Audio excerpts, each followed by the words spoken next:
Wall Street Journal coverage. Vance has had a meteoric rise in the Republican Party. From a best-selling author and never-Trumper in 2016... I'm a never-Trump guy. I never liked him. ...to winning a U.S. Senate seat at age 38. And now, he's former President Donald Trump's running mate. Elect Donald Trump in 2024. God bless you, sir. Vance is very much a creature of the new Republican Party that Trump... Yeah.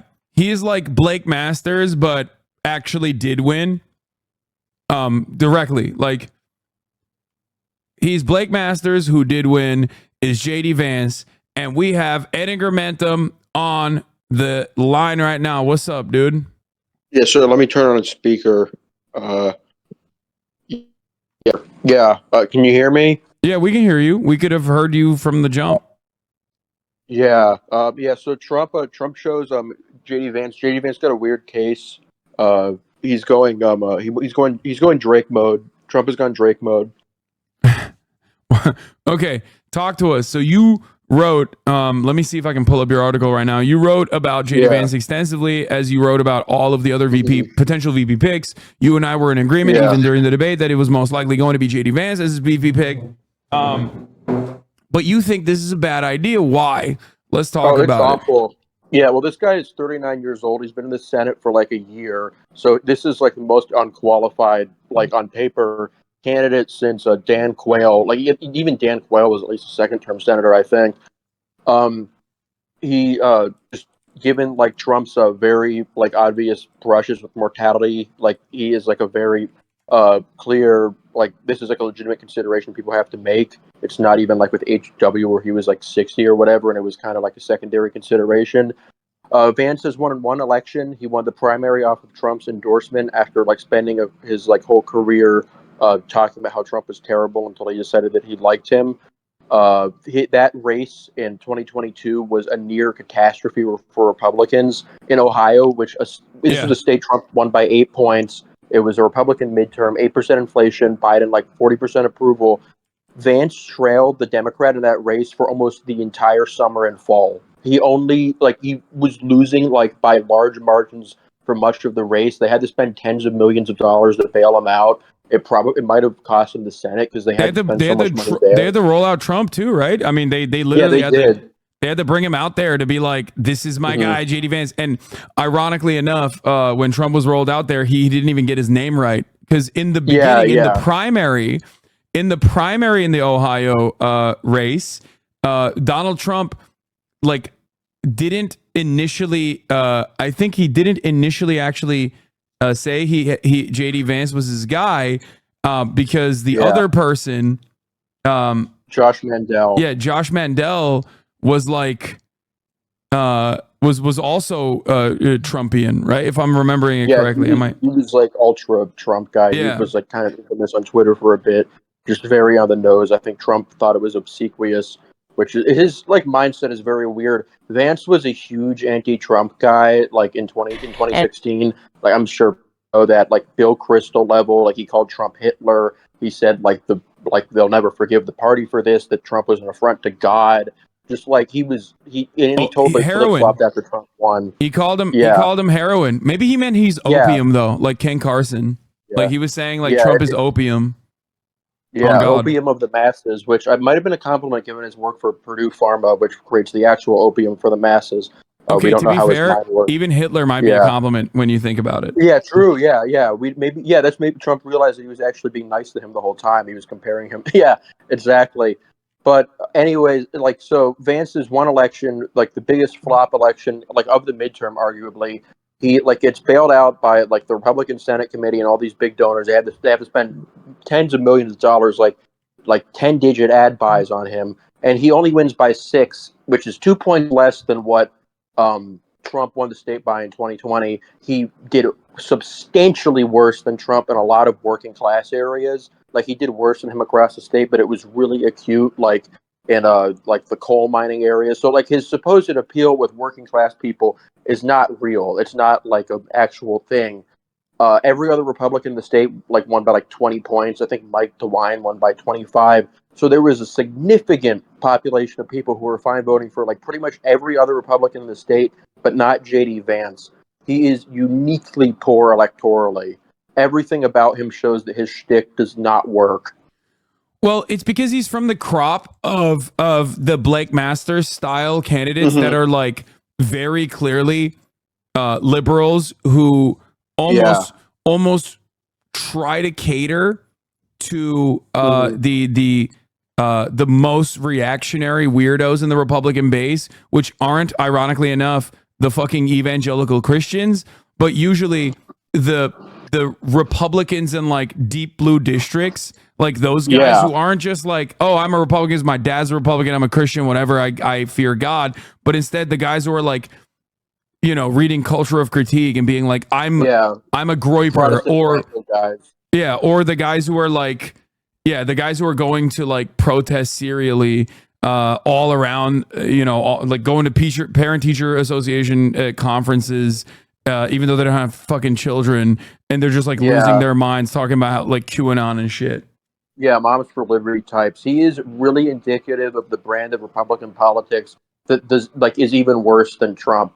Like there's kind of like Trump himself is bad. He's always been very unpopular. But like we saw consistently with basically the Peter Thiel candidates, like Blake Masters and Vance, those were his two prize recruits. They did hysterically awful. Like there's so many like quotes like about like how focus groups watching like Blake Masters were like crying. Like Vance was basically similar. He's like not charismatic. It's an awful pick. If he wanted to get loyalty, he had so many different options. I think Trump is a dumb guy, so he's flattered by the intellectualism that Vance like kind of posits to have. Yeah. It's gonna be, I mean, they're gonna hit Donald Trump on the same issues that like I've already brought up. I brought it up yesterday even, where he went with where it was going to be JD Vance, and like JD Vance did this thing where like the Ben Shapiro type narrative where you know, it's Joe Biden's like really violent rhetoric, words are violence. Joe Biden's really violent rhetoric is the reason why Donald Trump was shot at by a registered Republican 20-year-old. Yeah, it's the like, worst instincts possible, because like if you are trying to actually benefit from those kinds of shootings, you do not politicize it. The whole point is that you can look like an apolitical victim. You're not trying to like make this into another example of how much Biden sucks. People already hate Biden. You've won that battle. He's just a debate nerd. He feels like he has to get every point in. There's no like actual sense of like what actually appeals to normal people, because he doesn't know what normal people are like. He's from Silicon Valley. Yeah, exactly. He is like white Vivek Ramaswamy in many ways, but like at least unlike Vivek Ramaswamy, he gets to bring like one massive donor potentially, which Trump I think is like desperately looking for. That's probably the reason why he even had Doug Burgum as like a top line contender for the VP selection, because like there's no reason to ever put Burgum in any of these categories. It's not like I wouldn't say that like you know, North Dakota was in question, right? No, like, not really. No. Yeah, for JD Vance is like, at least he didn't kill his fucking dog, right? And wrote about it. And I guess like I like that you're also a Burgomaniac. You gave him a B tier here, it says. Yeah, Burgum was real. Burgum was real as fuck. Yeah. Ron DeSanctimonious. You say Nikki Slaley is D tier. I disagree with you. I think this must have been an older one. I published an updated version of it. That I think was this the one that I published like a couple months ago? I don't know. This is the one I found. I think this is the updated one. Q tier, General Mike Flynn. Wait, where's JD Vance in this? Oh, I think Vance is in like. Are you looking at the good section? I'm just scrolling through all of it. Yeah, you got Marco Rubio. Split up into two articles. I have there's one that's the bad ones. The bad ones. The bad okay. one. That's where Vance is. Oh, Fuckabee, Tulsi Gabbard. Oh, hell yeah. Christy Nome. That one here it is. Real. JD Vance from Ohio. I got a master's degree talking about how like fake JD Vance's politics are. Like I am committed to like the right-wing flopulism stuff. I do not think that shit is real. That shit is so fake. It is faker than a $3 bill. It is the fakest shit ever. It's just a bunch of nerds who can't get over that they're like they've dedicated their lives to this game show host who doesn't give a fuck about them, and they're trying to like feel smart about it. It's really sad. Yeah. His dream of winning over working class Democrats with an interventionist economic policy will not come true. Voters simply do not view politics along those lines. Insisting on it may make him feel better about himself, but it only confuses people and diminishes appeal. This, along with his slimy Silicon Valley background, is why he was one of the worst performing GOP Senate nominees in 2022. If he did not have the fortune to run in a state as red as Ohio that year, he would be unemployed, which is what happened to Blake Masters. Blake Masters, however, unlike JD Vance, also leaned further into the Groyper stuff. Like he thought he could. Yeah, he was the ultimate version of that. Yeah, he was even worse than JD Vance in that situation. JD Vance is more like an empty slate. He's just, you can fill that up with whatever the fuck he thinks or whatever. He's not as outwardly scary. He is the first I think ticket member to have a beard since Thomas Dewey in 1948. So yeah, he's beard fishing, which is also fun because it's like I don't know how successful that strategy will work. I don't know if Americans trust the candidate with a beard. No, that there was like a lot of political psychology like done about that. They thought they looked like criminals. They didn't trust them. Yeah, but for him, it probably works out better because he used to go clean shaven and he looked like a toad. So poor guy. Yeah. Also, Trump hates facial hair, so I don't know how that's gonna work. Yeah. Drama. The girlies are going to be fighting. God, they made Tim Scott get married over this. It's fucked up. Yeah. Oh wait, you you were a Tim Scott truther. You were pulling for him. Yeah. I was a Bergamaniac. He would have been okay. I think Tim Scott would have been about like mediocre. People underrate how much of a lunatic he is on like religious issues, but it's like he's kind of fine. Like, I mean, people would have made fun of him for like choosing a black guy, but I mean, he's like been a senator for a while, so like, I mean, it would have been. It's just like there were so many normal ass politicians you could have chosen. It's just such an unnecessary risk. It's not like it's not even like, oh, Ohio's not in play. JD Vance is a negative appeal in Ohio. He did so terribly in Ohio. Ohio does not like him. He's like barely even from that state. Yeah, and everything he's talked about Ohio before he became a senator, like is his genuine disgust for the entire region. Like, routinely talking about his legitimate disgust for all of these like gross drug addicts that don't have that capitalist liberal mindset. Yeah, that was back when he was trying to be a Paul Ryan guy, but then he changed his mind. He decided he likes them, so good for them. Yeah.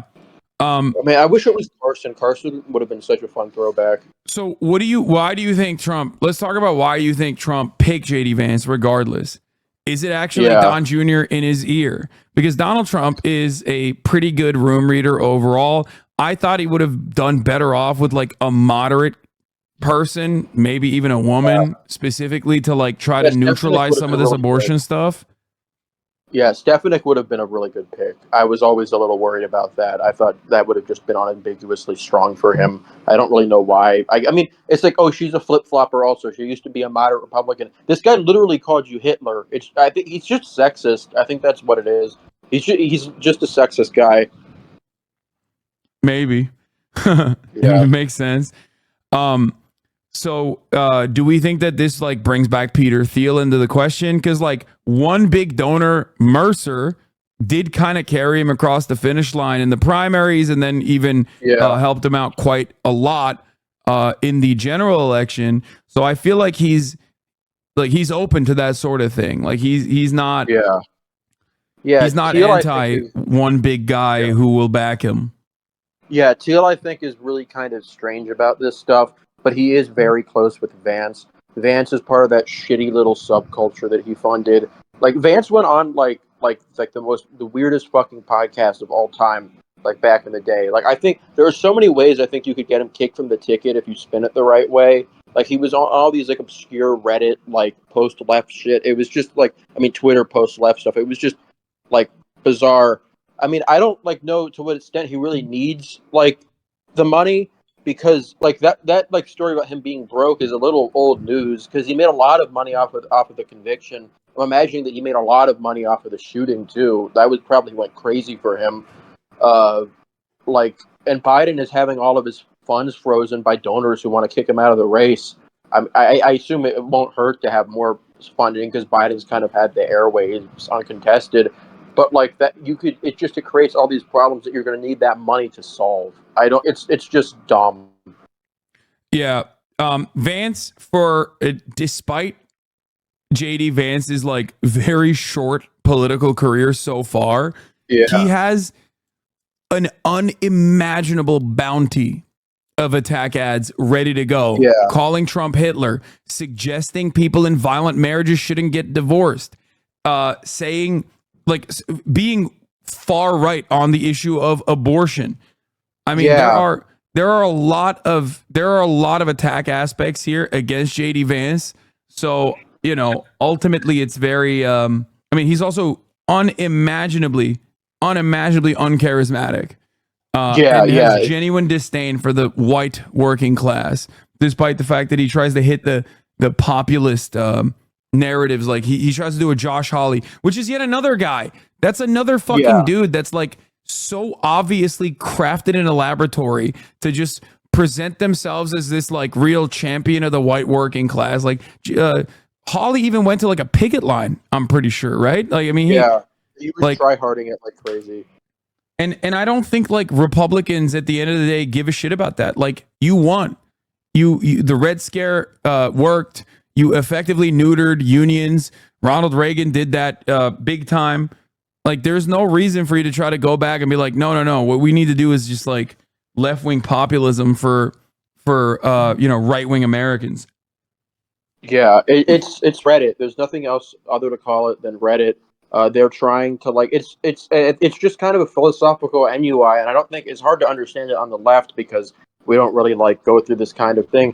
But they have had to spend like nearly a decade of their lives like loyal to a man who they know is like legitimately stupid. Like all these people know that Trump is a complete dipshit. They know that he's like a moron, that he only cares about himself, that he doesn't have a real ideology, that he just listens to the last person who talked to him in the room. And it drives them nuts because these people take themselves so seriously. They all want to be William F. Buckley's. They all want to be these philosopher kings. And they just have like nothing to go with this guy. It drives them insane. So they've invented this sort of like, they've done like backwards reasoning to invent this kind of Trumpist ideology out of whole cloth. And I think Trump really thinks that that's cool because it makes him like an interesting figure in a way that he can't really be by himself. And Vance kind of like getting the ascendancy here like shows like the kind of ultimate success of that kind of flattery for him, because like in a way that I think it just like all these people are like they're like blue state liberals. Like Trump used to be a blue state liberal. Vance was never Trump. I think he kind of is attracted to that sort of insincerity because it reminds him of himself. Yeah. I think he was ultimately looking for a guy who could get him some money from a state that like is could have been a battleground state. I don't think Ohio is anymore, but like no, it's not. It's close Ohio by. is the Florida of the North. Yeah. But he wanted a guy who is not going to outshine him. He wanted a guy who is never going to be able to replace him. And he wanted a guy who at least had like some level of, a lot of loyalty to him. And I think because JD Vance is such a rat fucker, he is like so perfect for that role. A man with no like individual opinions, nothing unique about him whatsoever. He's just this also totally destroys any chance he had at like kind of using the assassination to create an appeal for unity, which I think could have been worth worrying about because if Americans are so stupid and sentimental, they might have bought that. Exactly. Yeah. Trump himself has personally changed his RNC speech as reported, and is like going for unity, for like that unity conversation, despite the fact that there are definitely Republicans desperately trying to be more divisive and trying to say something so hilarious almost, because like they have very successfully pointed out how fucking old and feeble and stupid Joe Biden is, a doddering old fool. That narrative is stuck. And now they're turning around and being like, but he's also an evil mastermind who says a lot of violent things. That is the exact opposite of what you were saying that every American now actually recognizes. Yeah. Right? It's incoherent. It doesn't stick because the problem is when they try to say people are too mean and rude to Trump, all the stuff that they're saying like was slander is stuff that people believe. This is like their big problem, and I think this was a huge reason why they did poorly in 2022.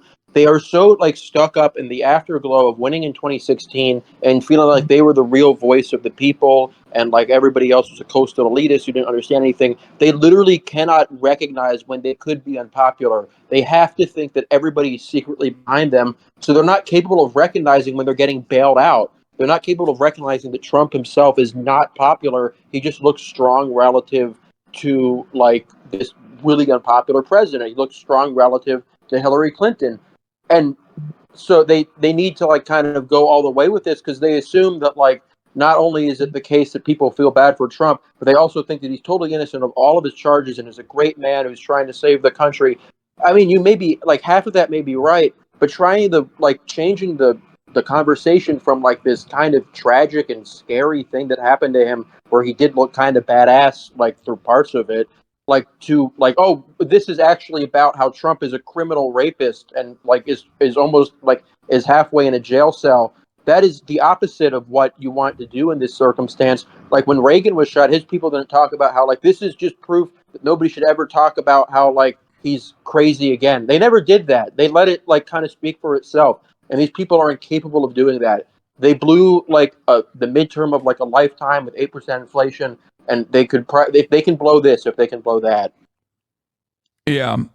We'll see what happens. But thank you, ettingermentum, for taking some time out from your vacation to come on and talk about your favorite candidate, JD Vance, Donald Trump's current VP he got a weird pick. case while he's still around. We're gonna Eagleton him. I know that the head developer of TNO and I we got like the receipts. We're gonna take them out. Okay. All right. Yeah. Well, have a good one. Thank you for coming on. Yeah. Bye, Hasan. Ettingermentum, everybody. You can see his Substack where he writes about the American elections quite frequently. He's written extensively on Israel as well. That's what I've been saying, dude. People are going to get tired of hearing it. Trump will get clips saying some insane shit. Everyone will remember he deserved to get shot at. No, dude. Here's the thing. One poll has come out post-assassination attempt, and it's like virtually unchanged. Donald Trump is at 44. Biden is at 42. Nothing has changed thus far. Why? Because Americans' opinions are so firm on this rerun, right?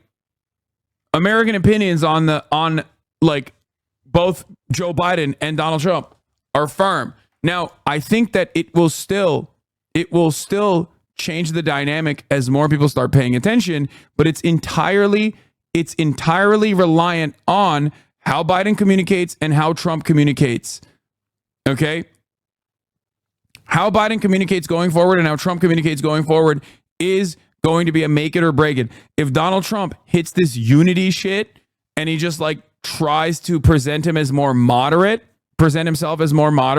while the Democrats are trying to play fair by not talking about Donald Trump at all, okay, it's going to be devastating. Exactly. So ultimately, the VP pick by Trump doesn't really matter, right? The VP pick always is relatively inconsequential. The VP pick usually, unless it's like Sarah Palin, right? And you know, you take a shot in the dark on right-wing populism with a candidate that's like relatively moderate, and everyone starts focusing on your insanely telegenic, but also utterly insane VP pick. It's oftentimes not that consequential. I don't think Vance brings in any additional votes, any new votes. I don't even know if Vance is going to make Trump seem more moderate, but Vance is just going to do whatever the fuck. Vance is going to do whatever the fuck Trump wants him to do. So if Trump wants him to go moderate, he'll go moderate. Trump wants him to go extreme, he'll go extreme. So you're saying Vance is not utterly insane? No, he's not utterly insane at all. JD Vance has no unique or independent convictions beyond the fact that he is the bloodless sociopath, Silicon Valley, elite educated rich guy masquerading as salt of the earth, as Alex Press correctly points out. Couldn't get more annoying for anyone who actually wants to build working class power. He's just a regular run-of-the-mill grifter. Okay? JD Vance praises Project 2025 4 days ago. That actually makes a lot of sense as well, because he's like exactly the type of person that loves that Heritage Foundation shit. I know you hate Chris Rufo. The difference between Trump 2016 and Trump 2024 is that there is now an emerging right-wing counter-elite with sufficient knowledge, wealth, and power and prestige to advance the president's agenda through the institutions. Trump 2.0 will be an order of magnitude more effective. Yeah, dude, all the t-shirt salesmen. Yeah, I mean, he's wish casting, I think. Like, the MAGA party is the Republican Party. The Republican Party is the MAGA party, okay? I don't think that there's, like, significant ideological differences between Trump. Like, the only difference is that Trump is so personally invested in the most narcissistic way in the continuation of his own career and his own life and his own lifeline. But beyond that, there's not going to be like genuine differences. That's why Project 2025 so perfectly aligns with Trump's agenda, even if Trump reads the room and recognizes that probably makes him look bad because people are getting afraid of Project 2025. This is pretty funny. Nikki Haley's son reacts to the news of Senator J.D. Vance's selection as Trump's VP. Breaking, Tim Scott calls off wedding. You know, 2 VPs with beards. 2 VP hopefuls with beards. What about a big boost to right-wing voter turnout as an issue post-attempt? Here's the thing. As far as this assassination attempt goes, this is not a conversation about diehard Republicans voting for the Republican Party versus diehard Democrats voting for the Democratic Party. This conversation is now about people who have previously voted for the Republican Party that are in the margins, that or are independents and moderates that are not exactly fond of Donald Trump because of his chaotic demeanor. And for the Democratic Party, it's those same guys. And on top of that, it's the guys that the Democratic Party has always historically relied on in every election cycle. Youth vote. Okay?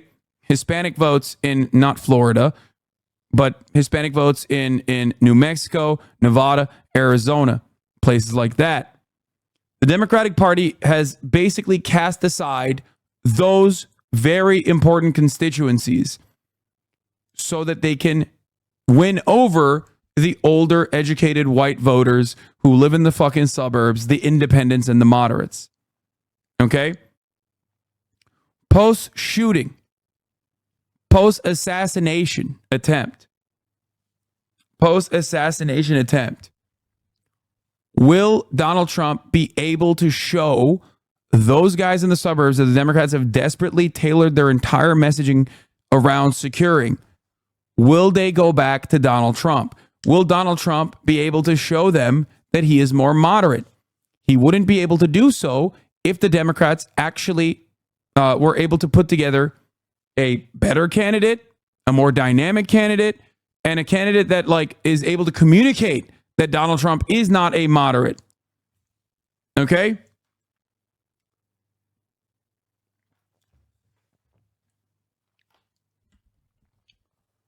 Think we all really need to take time out here to spread the message of unity and just decide Joe Biden must pull all Democratic advertising before November? It's just too soon. Yeah, I agree. Yeah. When you get an assassination attempt, you just have to, you can't run against them any longer.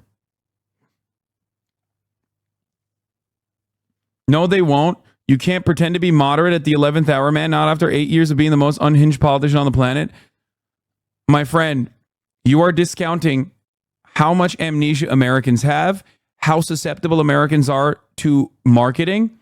And last but not least, how fucking stupid Americans are. And yes, I ran the ad break at the top of the hour for the record. Some of you saw it, some of you didn't. Okay? American voters are very dumb. Most voters are very dumb. We are kept dumb deliberately by a media landscape that is, purposefully driving home certain idiotic narratives. Okay? It's just, we're kept docile, servile, and stupid deliberately.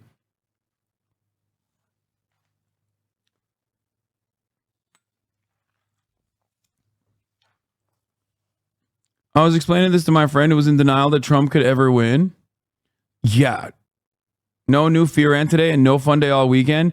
Fear End, unfortunately, was taken down by YouTube that demonetized it, and we're trying to put it back up.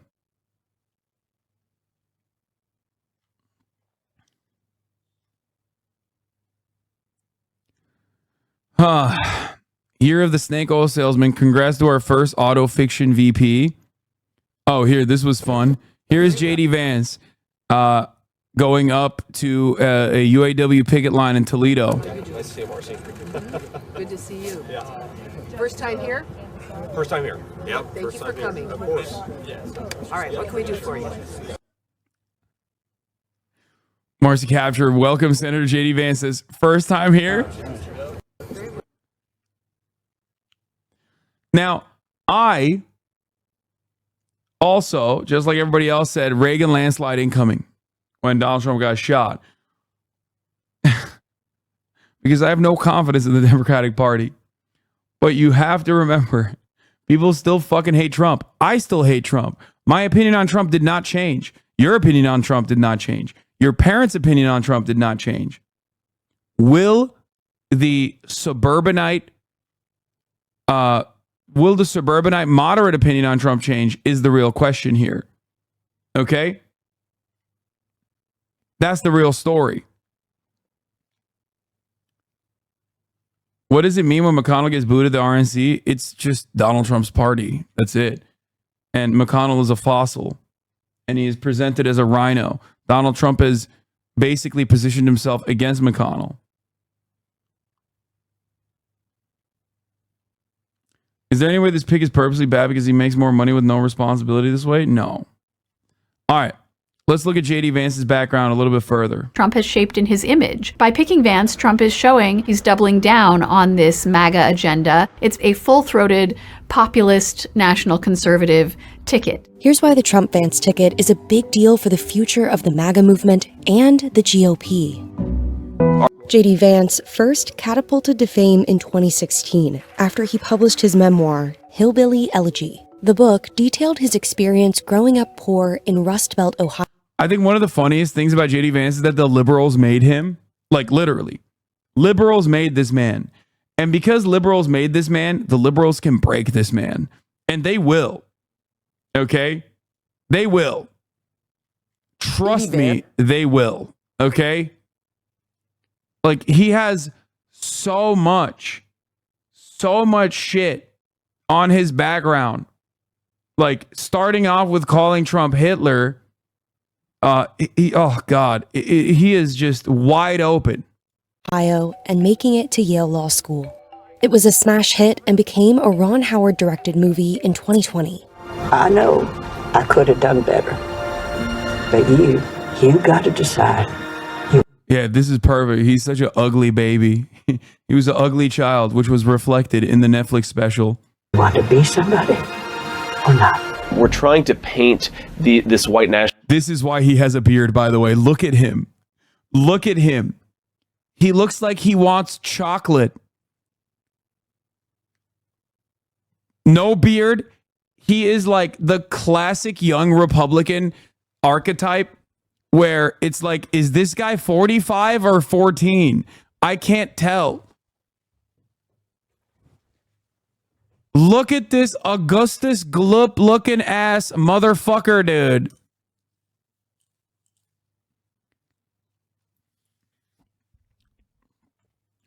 nationalist movement as a movement primarily of poor and working class Americans, when the truth is that the alt-right is actually led by better educated and frankly pretty well-to-do people. In his initial foray into the public spotlight, Vance was very much anti-Trump. His book made clear that he was a conservative. Many people latched onto it as an explanation for Trump's sort of surprise success in the Republican Party and then in the election. When Vance launched his campaign for the Senate in 2021, his stance on Trump underwent a big shift. I obviously didn't fully appreciate the president's appeal in 2016. Yeah, he said some bad things about me, but that was before he knew me, and then he fell in love. He even described himself to me in one interview as a flip-flop flipper on Trump, saying that he had similar policy views but was against Trump as a person until he realized that Trump was advocating for the policies that he supported. While running for Senate... What does that even mean? Like, so you're stupid? So you're saying that you're dumb? No, you're just a two-faced little bitch. Vance was one of several pro-Trump candidates in the primary. But in one debate, Vance was the lone candidate to oppose a NATO-enforced no-fly zone over Ukraine. And that caught the eye of Trump's inner circle. What a no-fly zone, it sounds nice, like we asked the Russians not to fly planes over Ukraine. What it means in practice is American Marine Corps pilots, Air Force pilots, and Navy pilots getting in dogfights with Russian jets, which the problem with that is it's not in our vital national interest. That impressed Donald Trump Jr., and he began advocating for Vance's. That should have been Trump's first inclination that this is not a good guy. Okay? When your fucking dumbass fail son, when your dumbass fail son is the one telling you like, this is, Dad, this is probably a good guy. We got to go with him. Your fucking cokehead son. That's a red flag, dude. Candidacy, including with... I mean, it's ironic because like he's not wrong when he was talking about the no-fly zone. And obviously they didn't do it because it would have been fucking insane. But like regardless, his father, worse instincts.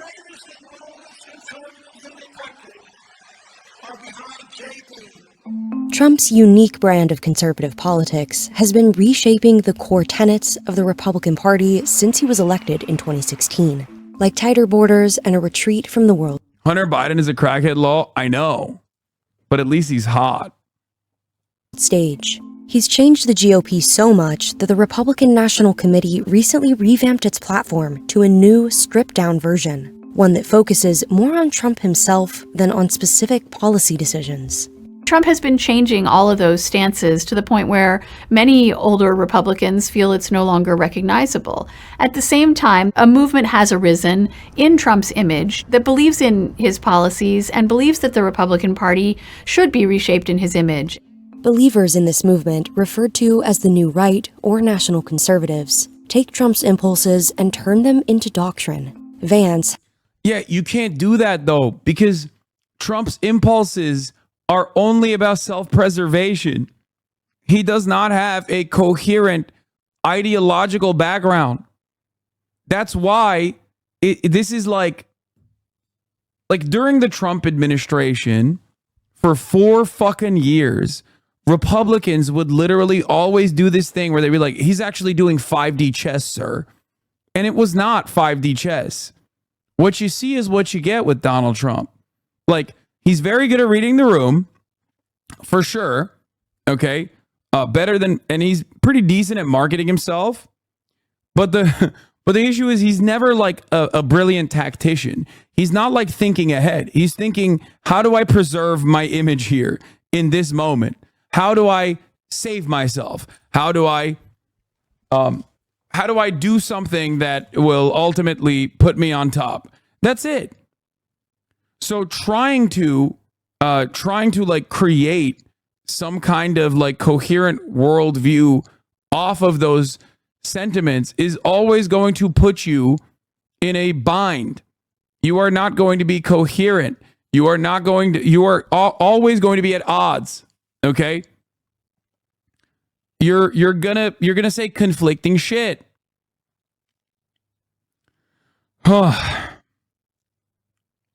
Has become one of their leading voices. the American people again. They need people who put the interests of their own citizens first, of our own citizens first. And that's what this entire movement is all about. And I think that's what the Trump presidency will be about if we give him another shot, as I expect that we will.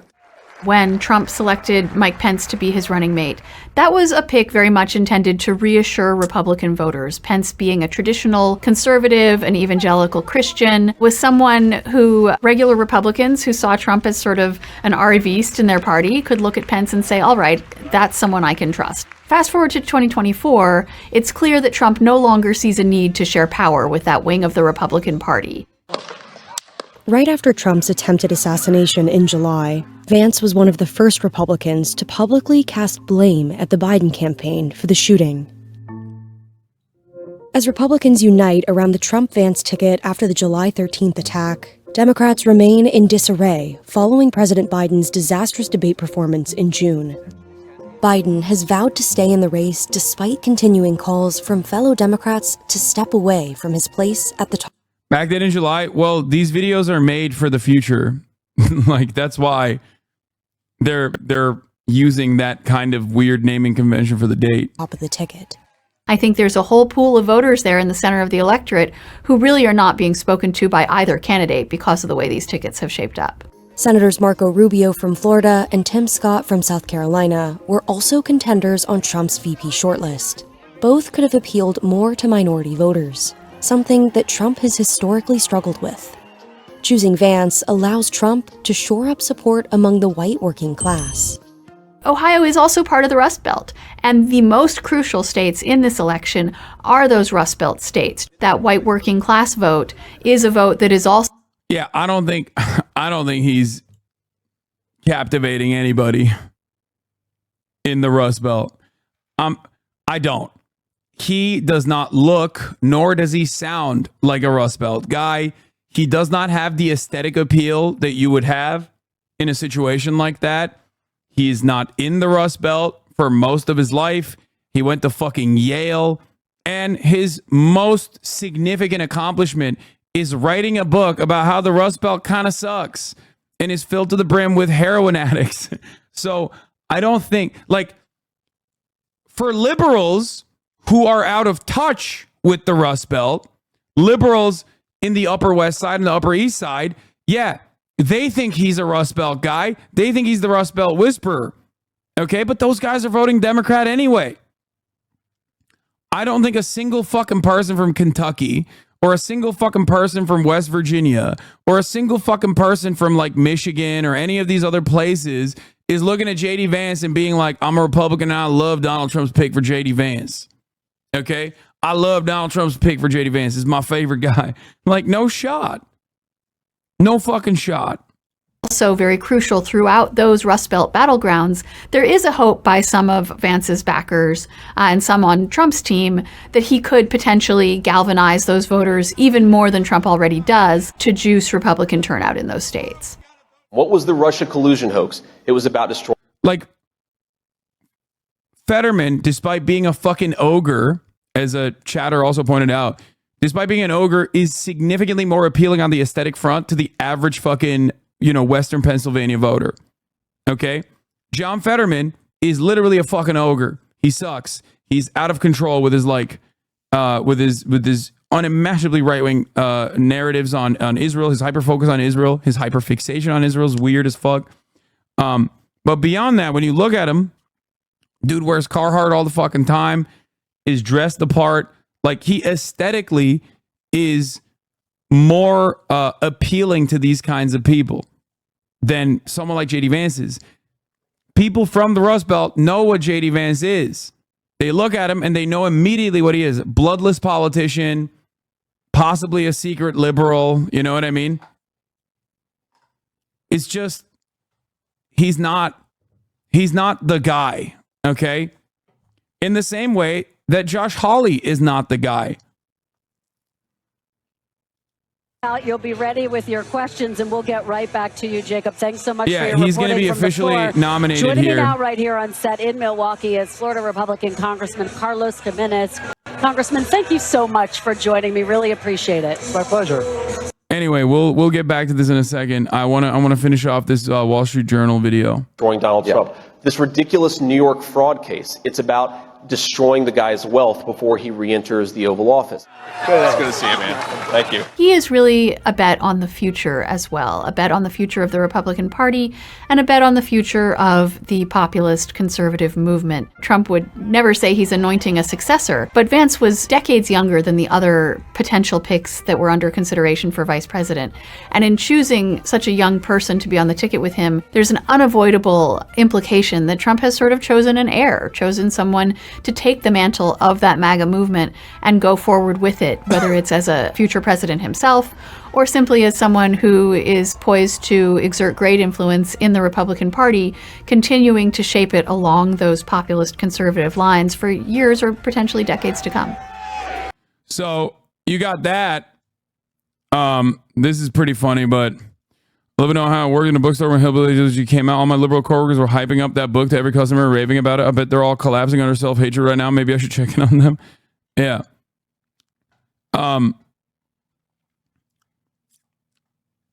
So what is this? The RNC teleprompter goes out and Mike Johnson has to immediately flee the stage. Yikes. Oh, Michael Penis. That's awesome. This is a quick aside, but if you want a quick live update on how the RNC is going, this is fucking hilarious, and I'm sure you would love it since you did this professionally before. Yeah, it ain't easy. Not everybody could fucking pop off with no teleprompter like Donald Trump can.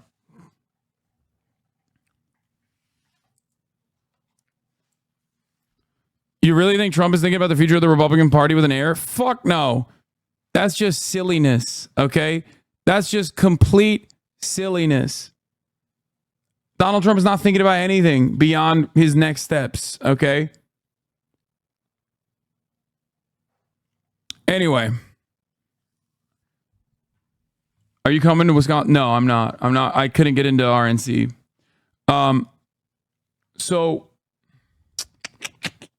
Oh, this was a wonderful ad from JD Vance, by the way. Let's watch this real quick. Are you a racist? Do you hate Mexicans? The media calls us racist for wanting to build Trump's wall. They censor us, but it doesn't change the truth. Joe Biden's open border is killing Ohioans, with more illegal drugs and more Democrat voters pouring into this country. This issue is personal. I nearly lost my mother to the poison coming across our border. How can you hate this guy? Wow, what a good ad. Are you a racist? Do you hate Mexicans? Like, that's insane, brother. Who the that from the other room? Who the fuck thought this was a good idea, bro? Like, that's great. Great. Phenomenal political instincts from this man, okay? Do you hate Mexicans? Sounds like a drug ad. Are you a racist? Do you hate Mexicans? Actually, wasn't he getting the media calls us racist for wanting to build Trump? Yeah, that's the mode he's stuck in. He's like, I have to just do drug ads the rest of my life. Yeah, no, he's big pharma boy. Trump's wall. They censor us, but it doesn't change the truth. Joe Biden's open border is killing Ohioans, with more illegal drugs and more Democrat voters pouring into this country. This issue is personal. I nearly lost my mother to the poison coming across our border. No child should grow up an orphan. I'm JD Vance, and I approve this message because whatever they call us, we... She divorced his dad to hook up with a hot Latino guy.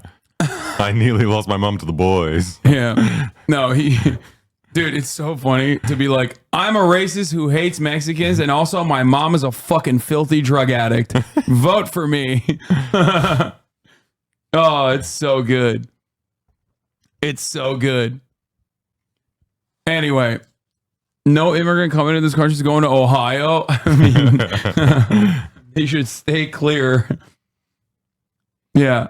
It's so funny because, like, yeah, he's a big pharma boy himself. You see JD Vance's tweets and fully understand why his mom traded him for some Perk 30s. Oh, that's a banger.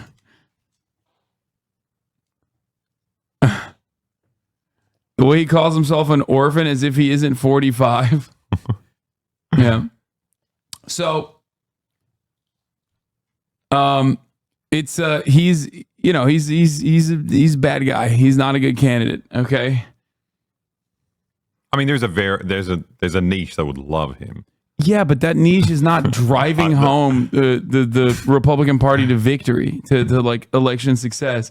And that niche that would supposedly love him is also sometimes at odds with the Republican Party's position on Israel, if we're talking about the same niche here. Yeah, right, Those guys are also like, oh man, Trump actually sold out to the Jews guys. You know what I mean? So I don't think they're fond of JD Vance that much either. You know? That niche loves him is quote tweeting Alexa right now trying to debate about Israel. JD Vance called Trump Hitler in the past. How did he get the pick? Yeah, we're going to talk about that as well. But he said that as a good thing. Yeah, you never know. Here, let's look at Brian Tyler Cohen from More Perfect Union doing a fucking JD Vance video. Vance, the investment banker, author, and now politician, built a career for himself on the idea that he's a man of the people who just so happens to have been successful and gotten rich. I think that those of us who are lucky enough to have had the life that I've had have a certain responsibility to not completely forsake the people. He's so fat, dude. He looks plump. He looks like he's a not cherub. fat in like a cool way. He's not fat like in a JB Pritzker or even in a Trump style way. He's just like fat in the worst way possible. Well, it looks like he's been attacked by bees. It's that kind of fat. He has that like weird, why do you hate fat so much? No, I love, first of all, fats. I love people going, oh, we're fat phobic now. No, you don't understand. My favorite politicians are literally, most of them are fat. Okay. They're big boys. They're chubby boys. He, on the other hand, is like not fat in an appealing way. Okay. He doesn't have that big boy status. He just looks like a plump child. Okay. It's not good. He looks like he'd be on the wrappers for like a Kinder Surprise or something, like a nice German kid. Yeah, exactly. He just looks like he needs chocolate. Uta. Yeah. Like, he's not JB Pritzker status, big boy. He's just like, oh, I need some chocolates. Chocolade. That's what he looks like. I need the chocolade. People that we came from. His 2016 Wo ist meine Strudel? memoir, Hillbilly Elegy, was heralded for shining light on the unheard white working class of Ohio. His investment firms focus on the areas underserved by traditional venture capital, and the mainstream media put him on TV for years as an expert on the working class. And he does talk about the... By liberals, though. That's the problem. He was presented as an expert for the white working class by liberals. I hate this genre of like white working class whisperer fucking dumbasses. Because like the Red Scare podcast does this shit too. Almost all of it is like conducted by, for Red Scare podcast, it's literally like art history PhDs talking with like the worst vocal fry you've ever seen about how like, oh, you just have to be transphobic if you want to win like working class votes. Have you heard the working class? They like hate trans people. They're always talking about trans people. Like that's the Red Scare version of it. And then the Republican or not the Republican, but the liberal version of that is literally JD Vance, who's basically saying that as well. Was basically saying that same shit, but like this time to MSNBC watchers. Problems working Ohioans face. The opioid addiction is arguably the worst public health crisis that has existed in this country for 30 or 40 years. Gasoline, food, used cars. If you're paying more for energy, everything's getting more expensive. The elites in the ruling class of this country are robbing us blind. Dude, you went to Yale. You are Peter Thiel's blood boy. What are you saying? You're a Silicon Valley guy who wrote a book about how the Appalachians are drug addicts. But now that he's running for office, what would a Senator JD Vance actually mean for working Ohioans? We can tell by looking at how Vance got to this point. It's a story of comically evil billionaires, the people responsible for the opioid epidemic. Yeah, I hate the big bankers and big business, except for Peter Thiel. He's like, I hate talk shit about him. Like, oh yeah, I hate gay people, except for Peter Thiel. The famous vampire as well. Epidemic and even killer robots. For my next collaboration with the Classroom team at More Perfect Union, make sure to subscribe to them too. We looked into what side JD Vance is actually on. The working class world he came from, or the elite Silicon Valley billionaire world he moved up into. The elites in the ruling class of this country are robbing us blind. Vance's donors, past work, investments, and the personal beliefs he admits to out loud make it clear. Vance is using the working class narrative as a way to enrich himself and the powerful people supporting him, all at the cost of the people he says he's helping, like you. Let's dig in.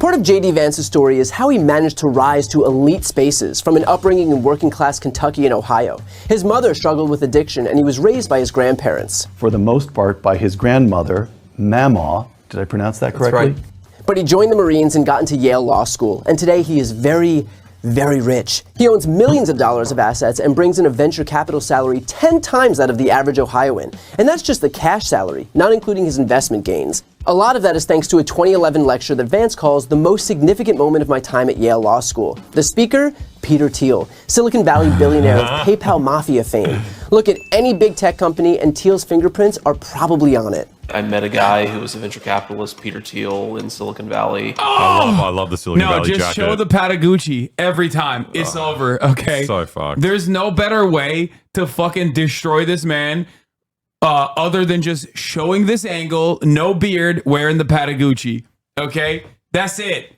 That's it. Like, that's the guy, dude? That's the working class whisperer, dude? Yeah? He doesn't even look the part. Ted Cruz does a better job LARPing as a fucking real Texan man when he wears the fucking snakeskin boots and shit. Okay? What's wrong with Patagonia? Says the fucking dude who's a 17-month subscriber, probably living in a fucking liberal safe haven and a reliable Democratic Party voter for the most part. Yeah, exactly, dude. He is a Silicon Valley tech bro. There is a million of these guys in Connecticut, okay? When I was at law school, and one thing led to another, and I found myself in Silicon Valley working for him. Vance yada yada yada's over a lot there. One thing led to another, and I found myself in Silicon Valley working for him. But Thiel took Vance under his wing and gave him the network he needed to build a massive investment portfolio with several different funds. Thiel was one of the first people to read early drafts of Vance's memoir and even blurb the book. The first person I asked for a blurb is this guy, Peter Thiel, who I was working for at the time. And he was an investor in Silicon Valley and remains sort of involved in a lot of the projects that I'm working on. And Thiel is still taking care of JD. He was an early supporter of Vance's Senate campaign, pouring millions of dollars into a pro-Vance super PAC before Vance even announced his campaign. In fact, Thiel has donated more to Vance than anyone has ever donated to a single Senate race. Wait, what? Yep, More you than heard he gave that right. to Trump? Thiel has spent more money trying to get this guy elected than anyone has ever spent on a single. Peter Thiel tried to do like a Koch brothers style, like a Peter Thiel had a couple dudes that he like pumped money into. Those were his guys. And one of them was Blake Masters, which was a fucking insane failure in Arizona. And also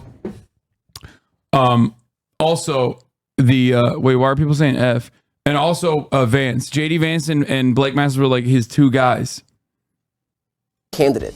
Why would Thiel, a man who made his billions in tech and was on the board of Facebook until February, He's got no eyebrows. He's so evil. like Voldemort. He's so evil looking, which I would not say because I am scared of him. He's one of the few evil billionaires that I am legitimately afraid of. Do you think there's a chance he watches you? No, thank God. Like, I am less afraid of Elon Musk than I am of Peter Thiel, though.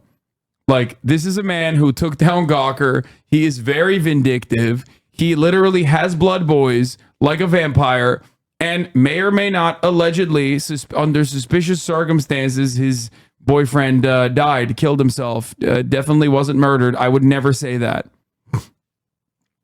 I would never say that about Peter Thiel's boyfriend. 2 years ago or a year ago. I can't remember exactly when it was. Want this guy in office. It's time to stop complaining about big tech. It's time to start writing them strong letters, and it's time to start doing something about it. And it's not just Thiel donating to Vance. Vance's top donor list looks like a guest list for a union-busting seminar at Davos. The job title among Vance's donors that donated the most total money isn't nurse or construction worker, it's CEO, which is concerning because I thought I heard someone say, The elites in the ruling class of this country are robbing us blind. But really, why would America's elites support someone who claims to be fighting against America's elites. Looking at some of the specific issues Vance talks about makes it clear. Take the opioid crisis.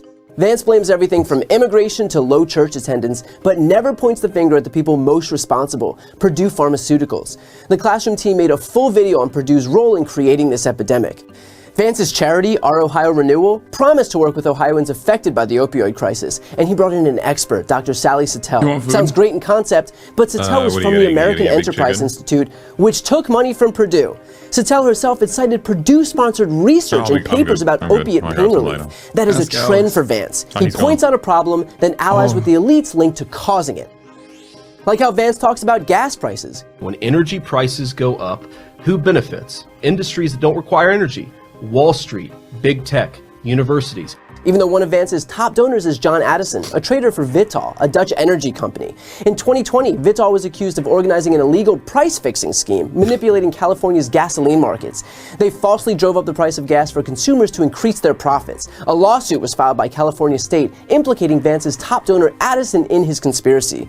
So when Vance asks, when energy prices go up, who benefits? The answer is his own donors who are literally manipulating gas prices for their own benefit. Vance is shrewdly addressing the problems facing Ohioans, blaming the wrong people, and then allying with those who are really to blame. Which brings us back to Vance's billionaire benefactor, Peter Thiel, and Vance's relationship with big tech. When the technology I'm not familiar with right-wing law. What's the argument for immigrants causing the opioid crisis? That bit I missed. I don't really... It's awesome. So they say that immigrants are shipping drugs over the border, like when they're doing illegal crossings, like they're sneaking in the drugs. Which, by the way, there is zero evidence for, and I cannot stress this enough. They claim that immigrants are actually mules that are like shipping in drugs. Okay. When in fact, the Department of Homeland Security's own data shows that it is not immigrants that are border crossing that are shipping in drugs. 94% of all drugs coming into the United States illegally is coming from regular points of entry through the ports, through the actual fucking border crossings, like legal methods. Because the reality is, for the tons and tons of fentanyl and chemicals to make fentanyl, like for that product to cross through the border, you could not stuff it in the pockets of a fucking otherwise law-abiding abuela, but you would have to literally put it in fucking cars. And that's precisely how the cartel operates. They put it in fucking cars. They literally chop up vehicles driven by white people usually, but American citizens specifically, that are less likely to be stopped at the border. They chop those cars up and they shove the cars full of fucking fentanyl and fentanyl components. And that's how they cross the fucking border. That's it. They use tunnels. They use regular shipping containers. And they use vehicles when they're talking about like, big amounts of fentanyl. You can make that stuff here, right? Well, I mean, you still need the chemicals and shit. Why do I know this? Well, I don't know, because I'm not a fucking dumbass. Like, that's it. That's it. That's the reason why I know this, because it's I look at the data, number one, and number two, I'm not a fucking idiot.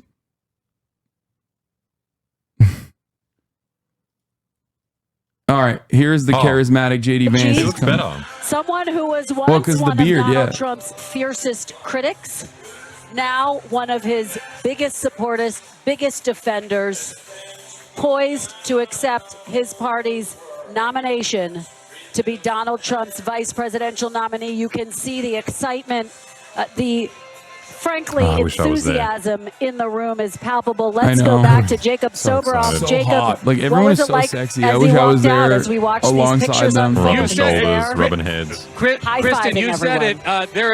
There is excitement and there is enthusiasm. You saw him walk out with his wife. And to me, honestly, the striking part of this was I've never seen JD Vance in person. At least I can't recall a moment that I have. He has a youthful look and a youthful energy to him. Jacob. And I know we'll get into policy. We'll get into the politics of this moment in just a little bit. But it's a different look. It's a younger look. And when you will ultimately see Vice President Kamala Harris go. Jacob has done such phenomenal work. He used to work at Participant. I know him like a little bit. You know, we have a lot of we came out of similar circles in the media, I would say, like almost 10 years ago at this point. He's done phenomenal work on the border at NBC. I don't know why he's fucking glazing up Vance this is now out dipshit. there on the convention floor, and all I can see is people wanting to grab him, do selfies with him. Like I said, he's from the Rust Belt. He's from the heartland of America. We'll be talking a lot more about that in the manufacturing issues, immigration, everything that he said about the shooting with former President Trump and the way that he assigns blame. But now's the moment for him to walk out here and be in the spotlight for the first time as former President Trump's selection to become his vice presidential running mate, Kristen. Well, it is an historic moment as we watch J.D. Vance shake hands, hug, high five the delegates, holding his wife's hand there on the convention floor as we watch this scene unfold. I would do such a better job than these guys if they gave me press access. Like, can you imagine me down there real time doing commentary in real time, dude? Oh, fuck. About what's happened today. Donald Trump is now your party's official nominee to be president of the United States. And he announced his running mate in a Truth Social post. Classic Trump, right? Classic Trump, just about 20 minutes after he called J.D. Vance and made him know it was official. What's your reaction to this pick? I think it's exciting. Obviously, my God, where are they now? Home turf, Milwaukee, Wisconsin. We could be more thrilled to have Where are they now? You guys are monsters. You even hear it with the music. You think about that book that he wrote about his family's life. I think a lot of Americans who don't know much about him will be amazed to think this is someone whose family dealt with addiction. This is someone who lived in the depth of poverty and despair. And a lot of Americans feel abandoned by politicians of both parties in Washington. This pick, I think the more they get to know about J.D. Vance will appeal to them. That's what right. do you make? Let me follow up with you on that point on the politics of this pick, because he's widely seen as the future of the MAGA movement. A Trump campaign official once explained the different choices Trump was mulling as J.D. Vance is the Why future. are you quiet on the Cody Co allegations? Because I'm sheltering him because he's my friend. We're all in on it. Yeah, I was there and I knew about it and I hid the truth. And not because I'm a political commentator whose responsibility is to do political commentary at a time when the Republican National Convention is occurring and the VP pick is happening. There's two reasons. Pretty sure the assassination was just a false flag to bury the Cody Co story. Key states, obviously Ohio, I think is going to be in the bag already, but even more so now. But I think more important than that, it's a generational pick. It's saying when all the talk about age and questioning that or going forward, this is somebody who's that next generation. But not just some young rising star, as he mentioned in his book. I also have notoriously not criticized people that I know personally when it comes out that they've done some fuck shit, famously so. So that's the reason why I'm doing it. He can appeal, he can connect with those voters. That's really powerful. The Biden campaign has already indicated, according to our team of reporters at the White House, that they are going to define J.D. Vance as being extreme. They will argue he is extreme on abortion, for example. He made comments in the wake of the Texas law. The abortion ban being passed does not include exceptions. He downplayed the fact that it doesn't include exceptions. That's outside of where Trump is. Trump is very much someone who says that exceptions are key and this should be left up to the states. He's espoused that position. He's now closer to Trump. But what do you make of that? Could that be a drag on Well, Donald Trump is the nominee of this party. It's his agenda going forward, win or lose.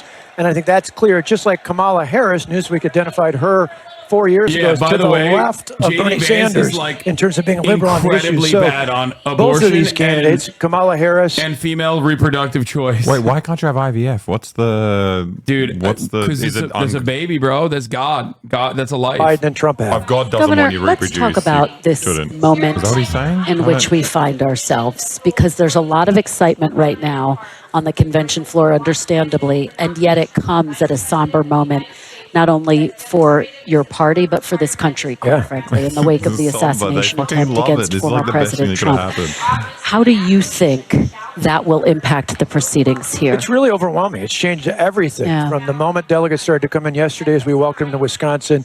Obviously, a sense of grace and appreciation that by God's grace, the former president, and I say that not just because he's my nominee, but I was upset years ago when someone got through the North Lawn at the White House when Barack Obama was president. We don't want that of any American president or former president. But I think here it's a renewed sense of focus. I still remember as a kid when Ronald Reagan was shot and how that made me feel, how scared America was, and then how strong he was after that.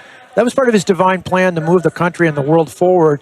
I'm hopeful that we'll hear about that in the coming days from President Trump. It's our reporting that the former president is rewriting his speech. He said that. He has said that he feels as though he was saved by... Dude, like, this kind of divine plan shit works so well for Americans. Like, obviously, in this community, it's probably the worst type of narrative. But, like, dude, dumb Americans love that shit, dude. They love that shit. Oh, my God. He's going to be eating so goddamn good. What it was like with that literally... That's why every, like, dumb right-wing pedophile that's, like, outed will immediately turn into, like, a Christian content creator. You know what I mean? People eat that up, dude. Okay? So many people eat that shit up. Not beyond that. So I think it's very contemplative, but I also think he's not going to back away from being a fighter. We saw it on that stage Saturday night. The key is, for winning in Wisconsin and elsewhere, he's got to be a fighter for everyday American, for the people who feel forgotten, and that's what he won with in 2016, and I think he's capable of doing it again now. Governor Scott Walker, thank you so much for being here. We're going to go back to the convention floor. They're about to officially nominate Senator J.D. Vance as the vice presidential nominee to Donald J. Trump. Preside over the Senate and to be ready to lead our nation at a moment's notice. Such a man must have an America First attitude in his heart. He looks amazing. Amen.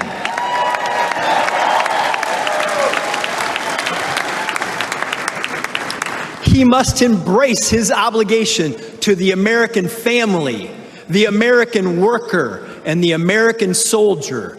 He must believe that America is exceptional. Unlike the Democrats who hate America's soldiers.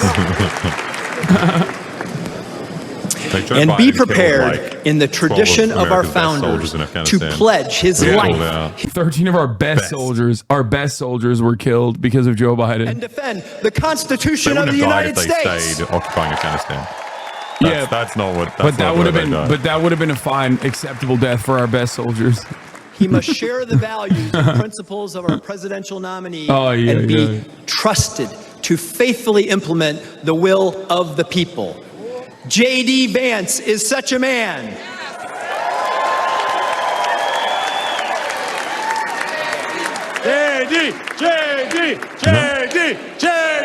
got the microphone in front of you.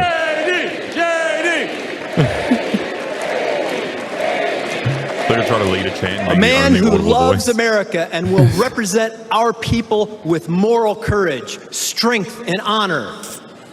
JD is a living embodiment of the American dream. Chad's like chabby, like weak crowd, bro. The average age of that crowd is 87. Like, what do you mean? Never imagined. He never forgot where he came from. Ohio values are in his blood.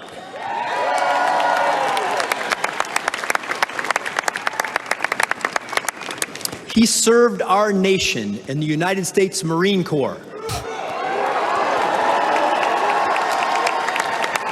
By the way, J.D. Vance is so similar to Ron DeSantis in so many ways.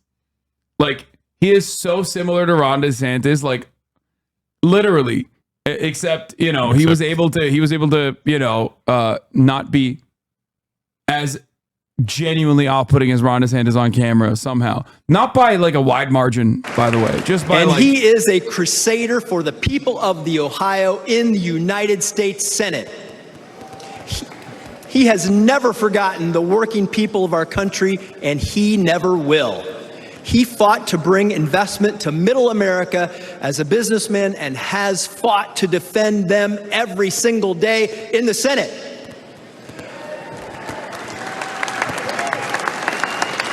And this I know, he will faithfully stand by President Donald Trump's side as they win this election and change the course of our nation.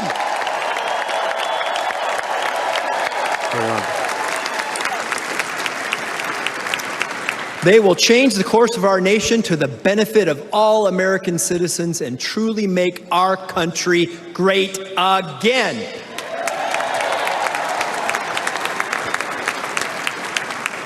It is therefore my honor to nominate Ohio Senator J.D. Vance for the office of Vice President of the United States of America.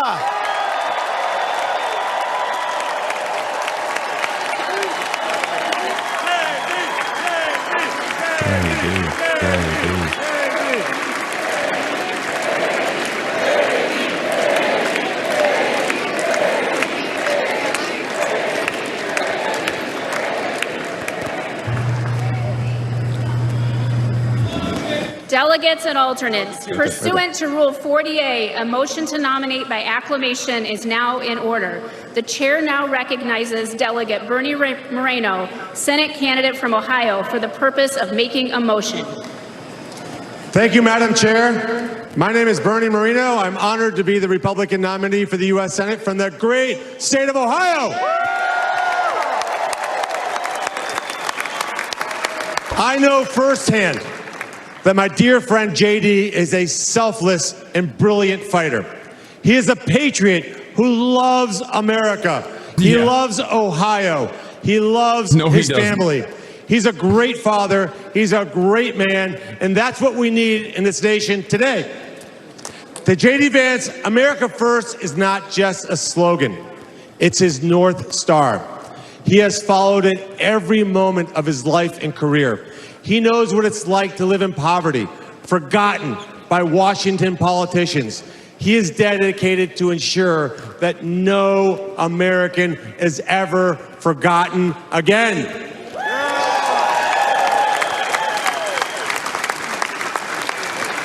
Madam Chair, it is a great honor to move that J.D. Vance be nominated by acclamation by this Republican National Convention as its candidate for the office of Vice President of the United States of America.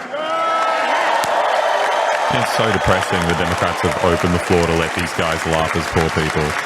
It's just like such a... Without objection, the previous question is ordered. The question is on the motion that Senator J.D. Vance be nominated by acclamation.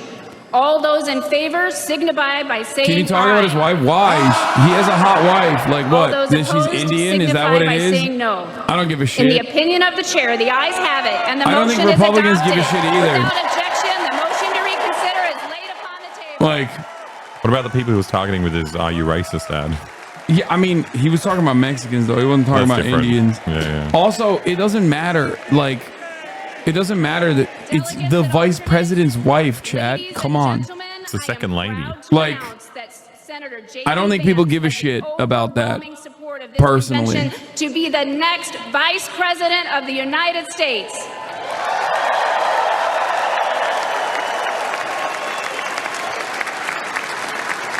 The chair is pleased to make the following appointments to the escort committee for Senator J.D. Vance. John his vice Don Vance? presidential No, that's a nominee. meme, right? No, his name is... Usha Vance. Vance isn't his last thank name. you. Maybe. And God bless America. No.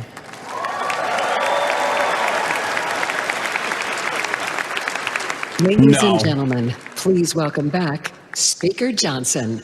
All right. What a great night.